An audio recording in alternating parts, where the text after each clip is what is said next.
तर मग भावनो आज होता आमचा इंग्लिशचा पेपर खतरनाक मध्ये, त्यामुळे आम्ही कॉलेजच्या दिशेने रवाना झालो भावनो. हे आपले मंगेश भाऊ ते पण थोडं टेन्शन मध्ये होते, पण आमचा अभ्यास होता. त्यानंतर भावनो आम्ही कॉलेजच्या गेटवर पोहोचलो खतरनाक मध्ये. त्यानंतर कॉलेजमध्ये एंट्री मारली भावनो. त्यानंतर भावनो आम्ही लॅबमध्ये गेलो नाही का.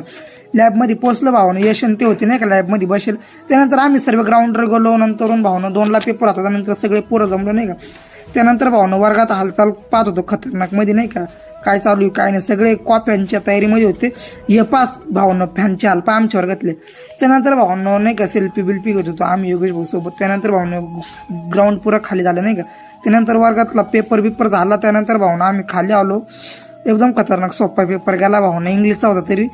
त्यानंतर भावनो आम्ही थोडंसं डिस्कशन केलं का कोणी काय लिहिलं नाही का. आपल्या यश भाऊची थोडीशी चर्चा चालू होती की कसा गेला पेपर, बाकीच्या पोरांना पेपर सांगितलं. त्यानंतर भावनो मग आम्ही घरच्या दिशेने रवाना झालो नाही का. त्यानंतर भावनो थोडंसं रोडात बोलणं चालणं चालू होतं.